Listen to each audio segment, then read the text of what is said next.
Hi everyone, this is a video about a demonstration of a POS system for a restaurant and bar.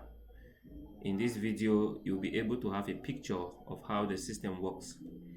So this is actually the interface of the system, and this interface you see currently, it is known as the dashboard. And as you can see, it gives us summary of the sales report you can be having on daily basis. Like here you see the gross sales, refund, discount, the net sales, and the gross profit. And you can view this dashboard based on a defined date. As you can see, you can define the date. You can also view it based on the type of store. Probably you have many stores. Here we have two, and you can filter it to view just for a particular store. You can filter it again to view the sales made by a particular employee. That's why here you see all employees. So what you see is for all employees. And when you come down, you will see the detailed sales based on the detailed sales, the detailed daily sales. Like you can see, these are the dates, and then you have the gross sales, the refund, discount, net sales, the cost price, and you have the gross profit. You can as well export this report to Microsoft Excel. So this is actually the interface of the program. But now this interface is based on the back office. So when you open the program through the web browser, what you have is the back office of the program.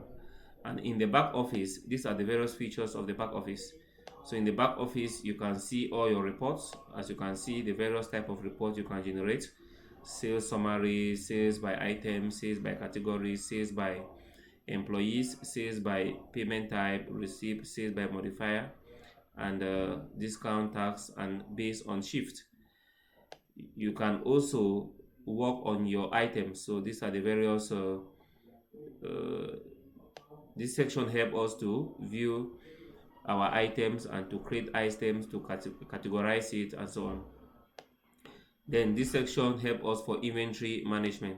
As you can see, we use this section for inventory management, that is to track the movement of goods in and out of the restaurant.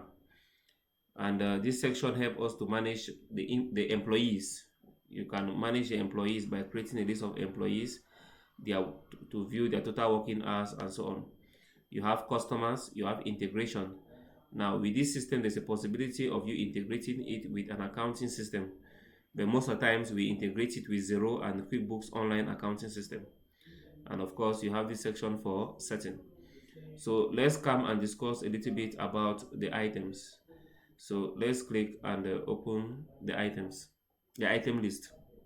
So here we have the item list, and as you can see, it actually lists down all the item, including the one that we actually track their quantities and the one that we don't track their quantities. So that is why you have here item name, category, price, cost price, margin, and in stock. So where you have figures in stock, it simply means that I've activated it to track the inventory of, for example, beer, to track the inventory, for example, food, and so on. So this is it. Now let's come down to for example, fufu and arrow. You say that for fufu and arrow, we have activated the composite items. Now these composite items refer to all the ingredients that make up a plate of fufu and arrow. For example, here these are the components that make up a plate of fufu and arrow. We have here water fufu. For example, maybe you have a medium of measuring the water fufu and arrow, maybe in 2 kilogram, 1 kilogram, and so on. You have kanda, maybe pieces. You have meat pieces, debo, red oil. This is just an example. And when you come up, you see that here we have put this price to be the selling price of a plate of fufu and arrow, and this price here is the cost price of the ingredients we have used in order to produce a plate of fufu and arrow. And these are the ingredients here: water fufu, kanda, meat, labor, red oil. Now this ingredient, we can also track it in a way, we can also activate it in a way that you can track the inventory of these ingredients. For example, if you have water fufu, you have put them in measurement, and you want to track the quantity as it is going out, there's a possibility to activate that. We have also kanda. Maybe you have put kanda in pieces, and you have counted the number of kanda, and you want to track the movement of the kanda. We can as well activate that. Same too with meat, red oil, probably labor. This is just an example. You may have a different way you operate in your own restaurant. Now, and when you select, when you enter the quantity of a particular uh, ingredient, the system will be help us to determine the cost price of the plate of fufu and arrow. For example, if you add all this cost price here, you will discover that we have 1,075 francs. So if we come up here, you will see that here the cost price is coming from down here, from the ingredients we use. So let's take for example that we want to instead increase the number of meat to 5 rather than 2. So here, if I enter 5, you will see that it will increase the cost price of meat used for that plate of fufu and arrow to be 625. And if you add the total, you're going to have 1,450. And this 1,450 will be reported to the cost price up here. So this is actually the cost price, 1,450. So from here, you can decide to determine the selling price based on the cost price you have seen here. So now, but the fufu and arrow itself as a plate, if you want to track the component, that is the ingredient, you want to track the quantities of the ingredient you use, then you can no longer track the name, the fufu and arrow. The system will just give us the plate, the number of plates as you are selling. The system will just be giving us the number of plates of fufu and arrow you have sold for the day. And behind the system too will be tracking the quantity of water fufu, kanda, meat that is left in the company, in the business. So this is how it actually works. This is how it actually works. Now this is for items that you use other components to produce it, like food, for example, a cake, for example. We can enter the ingredients, and then from the ingredients we can determine the cost price of each of the ingredient we use. And when we are putting the quantity of the ingredient, the system will equally help us to be determining the cost price of what we are actually producing. So this is how it actually works at the back office. So that is all about the the item list. So it is actually possible to activate the system to work with the ingredients, and to also track quantities of the ingredient used. And at the end of a given period, you can also have a report, an inventory about the quantity of items remaining in stock, same too as the quantity of ingredients remaining in stock. So if we come to inventory management, you will see inventory history and the inventory valuation.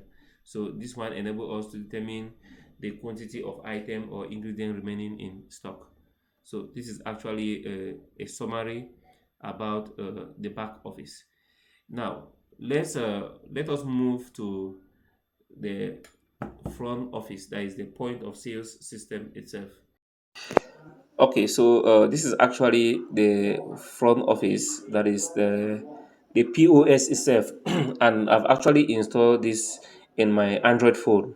So this is actually the interface of the program. So whenever you log into the program, the post, that is the POS post, whenever you log into the program, you will need to open your shift before you start making sales. And before you open your shift, if you have any money in the drawer, any initial cash in the drawer, you can enter it here to say you met 5,000 in the drawer, and then you take the option open shift. And as you can see, the person who have opened the shift is Ebeso, that is me. So that's how it is. And you can start making your sales. So if I click here and I'll make sales, here if I want to make my sales, I can just start typing the product the client is actually taking. For example, let's assume that this client want to take 2 bottles of Guinness and a plate of fufu and arrow. So I'll just come and type on Guinness, and I'll just click on Guinness 2 times. That is for 2 bottles, and I'll click on the fufu and arrow once. And up here you see ticket, you see there 3. So I can view the ticket by clicking on it.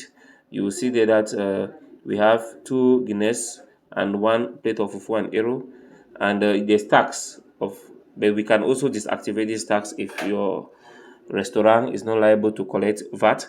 So the total that the client needs to pay is 5,963. And if you want to collect payment, you simply click on charge. And when you click on charge, here you can type the amount that the client is giving. Let's say the client is giving 10,000. You can just simply type the 10,000 and you click on cash. So in this case, the system will tell us that the amount paid by the client is 5,963, and the change is 4,037 francs. And at this point, the cashier can simply click on the print receipt in order to print the ticket, or we can even email it to our client. Let me just email this to our client. So I will take the option send. So I've actually sent it. So if there's another sales, you can still click on new sales to perform another sales. Now let's assume that you work with a waiter.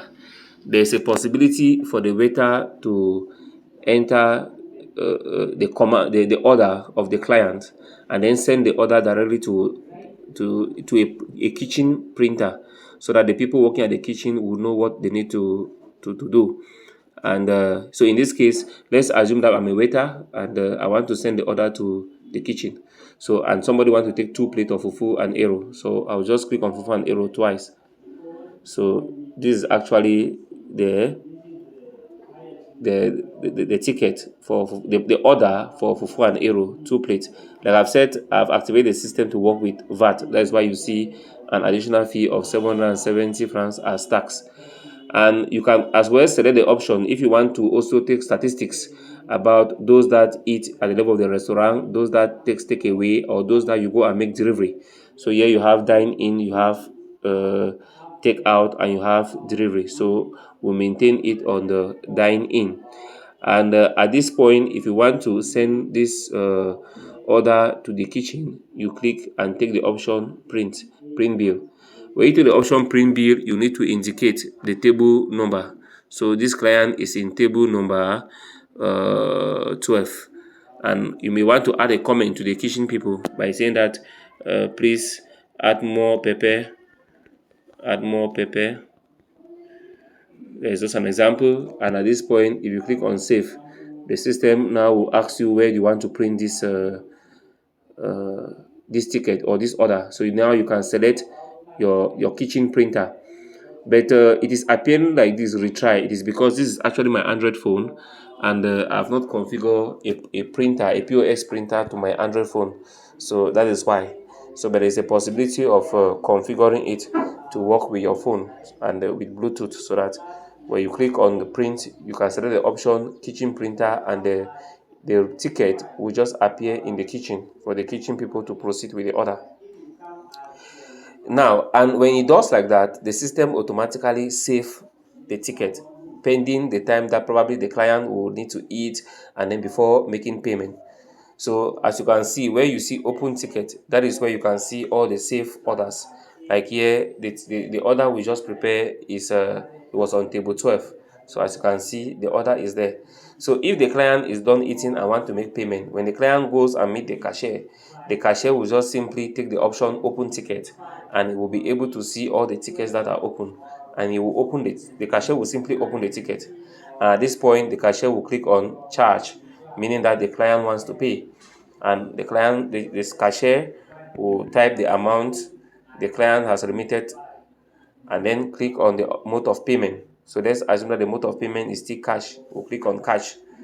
So like I said, you can as well print the ticket, or you can simply email it to your client. So I will still take the option email. Let me still take the option email.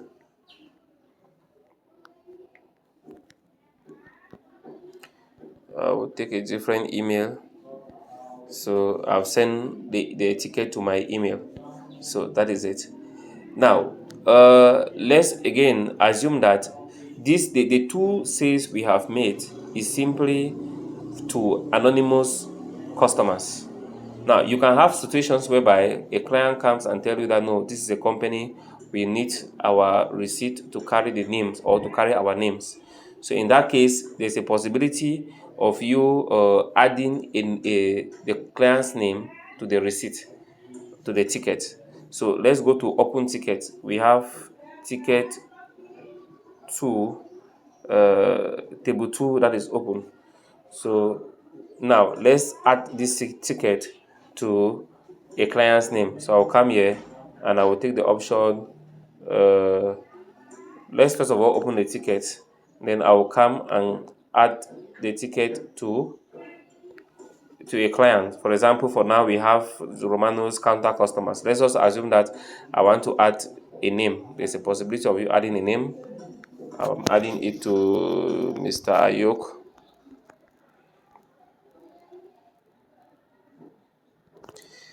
So if I click save, now I can add the ticket to Mr. Ayok.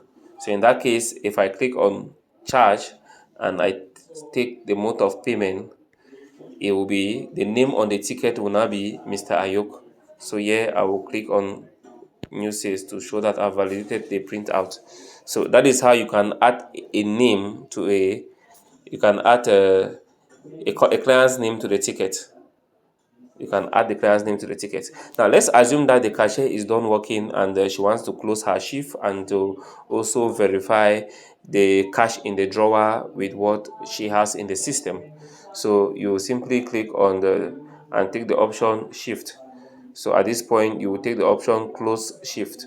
So according to the POX, it shows that the expected cash in the drawer should be 15,733. But now, the cashier has made a cash count and discovered that in the drawer it is 15,733. So that is fine. So at this point, the cashier can simply click on close shift. But let's assume that the cashier actually after making the cash count, discovered that in the drawer she has 14,000, for example. So the system will say that there's a difference of minus 1,733, and the system will have to attribute it to the person that was on shift at that time. So at this point, you can simply click on close shift. So but let's assume that the money was just okay. Let's assume that the money was just okay with this, the cashier after cash count discovered that in the drawer she has 15,733. So that's fine. So before clicking on close shift, you can click on print report. Meaning that when you click on close shift, when this print report, if it is active, then the system will print out a cash uh, report for closing a shift. And you can as well deactivate it. If you deactivate it, it means there will be no printout after closing a shift. But professionally, it's best to activate it so that the person, wherever the cashier is going to hand the money, they can sign to confirm that that is actually what is in the drawer. So at this point, let's click on close shift. So when you click on close shift, the system will want you now to print out the close shift report. So the close shift report will show us a report about the the cash in the system and the cash found in the drawer. And for a good, smooth report, the cash in the system must correspond to the cash in the drawer. So that is just the type of report that the system will give us. So that is, I've actually come to the end of the demonstration. So thank you very much for going through the demonstration. And if you have any worry, any question to ask, you can uh, you can go ahead to ask. And but now concerning the pricing of the system, normally it depends on the number of users. That is the number of persons that will be using the system concurrently. That is the number of employees, and also the number of stores that you'll be using. So it is from there that we can come up with a price as to how much you will need to pay. The subscription is done monthly, and you can also do the subscription annually. So when you even do it annually, you have some small discount. So that is how the system work. So I'll be waiting for any feedback you may have, any question you may have, so that we look at it. So thank you for going through it, and have a nice day.